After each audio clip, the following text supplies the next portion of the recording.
Masa bisa sih ada perbedaan bayar sewa makam berdasarkan agama?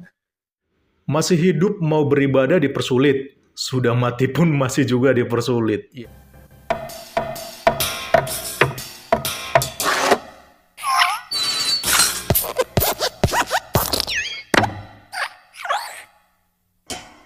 Shalom saudaraku, bertemu kembali dengan saya di Risans Channel dan saya harap teman-teman semua dalam keadaan sehat dan juga diberkati oleh Tuhan kita, Yesus Kristus. Ya, teman-teman, diskriminasi agama ternyata tidak hanya menyasar kepada warga non-muslim yang masih hidup, ya. Tetapi ternyata warga non-muslim yang sudah meninggal pun, yang sudah almarhum pun, itu masih juga terkena diskriminasi. Hal ini terjadi di sebuah daerah di Bogor, Jawa Barat ya, yang kemudian diungkap oleh salah seorang pemuda lewat video berikut ini. Bingungnya orang tuh bisa rasis bahkan sampai ke orang meninggal pun bisa dirasisin gitu. Jadi tadi gue baru bayar perpanjang sewa makam bokap gue. Dan seingat gue tahun lalu itu bayar sekitar 25 atau 35 ribu, gue lupa.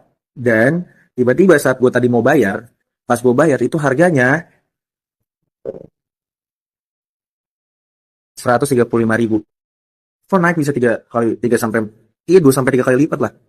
Otomatis gue nanya ke mbak-mbaknya yang dinas itu, Mbak, seingat saya kemarin tahun lalu saya bayar itu sekitar 25 ribu atau 35 ribu, seingat saya nggak nyampe 50 ribu itu pun.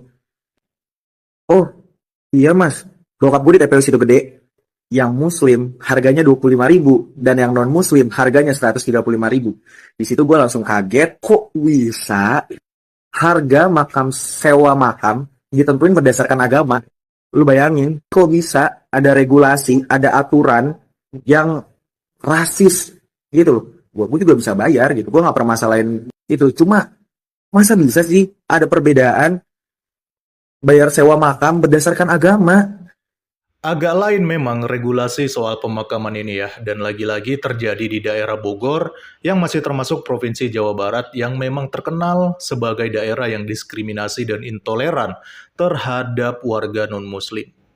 Yang non-muslim disuruh bayar 135 ribu, sedangkan yang muslim 3 kali lipat lebih murah, hanya 25 ribu saja. Padahal kita masih hidup di negara Pancasila yang sama, di mana di dalam sila kelima dikatakan bahwa keadilan sosial bagi seluruh rakyat Indonesia. Tapi kalau begini, di mana letak keadilan sosialnya? Akhirnya karena video ini viral, ini pun menjadi bulan-bulanannya komentar dari para netizen yang tentunya mereka sangat menyayangkan dengan adanya diskriminasi semacam ini.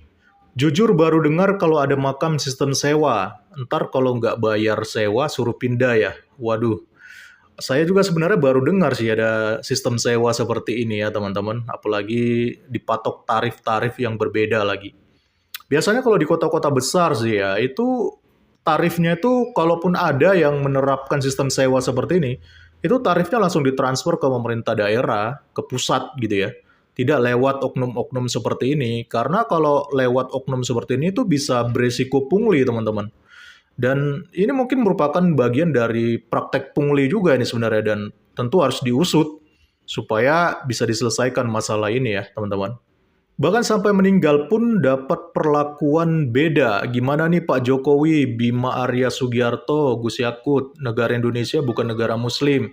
Tapi kenapa kebijakan dan perlakuan terhadap minoritas agama sangat-sangat buruk? Ya, mungkin inilah evaluasi terhadap negara kita ini ya teman-teman. Dan tentunya para pemerintah baik pusat dan daerah juga harus bisa mengatasi persoalan-persoalan seperti ini supaya persoalan seperti ini tidak menjadi semakin buruk ya teman-teman.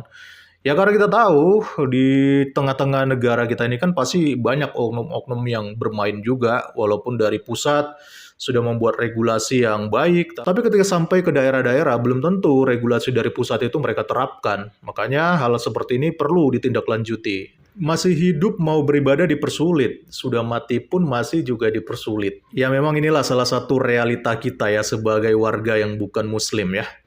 Kita mau ibadah dipersulit, dilarang, dibubarkan, dan sekarang kalau ada orang yang sudah meninggal pun masih juga dipersulit dengan dikenakan tarif yang tidak adil gitu ya teman-teman. Itulah indahnya menjadi umat Kristen ya teman-teman. Karena memang di Markus pasal 13 ayat 13 sendiri dikatakan begini, kamu akan dibenci semua orang oleh karena namaku, tetapi orang yang bertahan sampai pada kesudahannya ia akan selamat. Jadi ya kita anggap aja lah ini sebagai ujian bagi kita. Tapi meskipun ini merupakan ujian, bukan berarti kita menjadi pasif, bukan berarti kita menjadi apatis ya. Tentu ada hak-hak yang perlu kita perjuangkan juga, bukan hanya sekedar terima dan pasrah.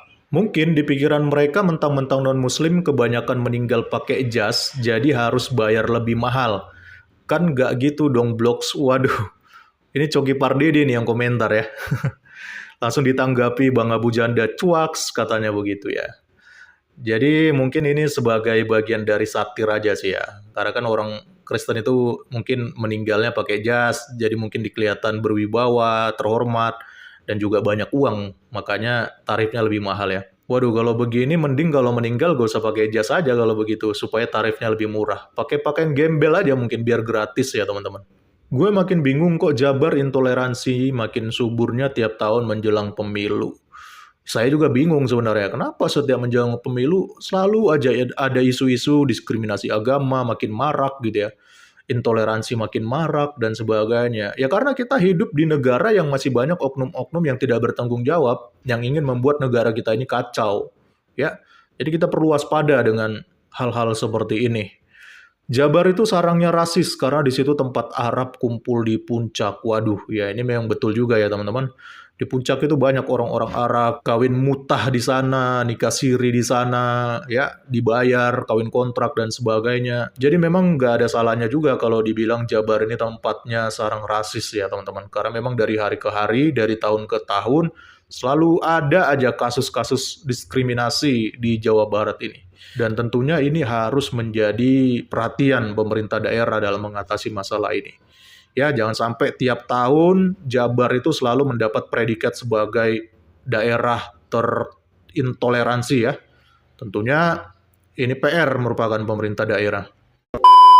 Ya itulah beragam komentar dari netizen yang mengeluhkan kebijakan soal tarif sewa pemakaman di Bogor ya teman-teman. Yang harganya itu tidak adil antara muslim dan juga non-muslim. Ya kita lihat aja lah setelah masalah ini kita viralkan, apa respon atau tindakan pemerintah daerah Jabar ya. Apakah hal ini akan ditanggapi dan diselesaikan masalah ini, atau hanya dibiarkan saja tanpa solusi apapun? Ya doa kita, harapan kita semoga lah hal ini segera diatasi supaya Indonesia ini menjadi negara yang lebih baik, tidak ada diskriminasi, dan kita sebagai bangsa Indonesia, sebagai masyarakat, sebagai warga negara yang baik, kita sama-sama hidup berdampingan tanpa ada diskriminasi di antara kita, dan sesuai dengan apa yang dikatakan oleh Pancasila sila kelima, keadilan sosial bagi seluruh rakyat Indonesia. Salam kritis, Tuhan Yesus memberkati. Shalom.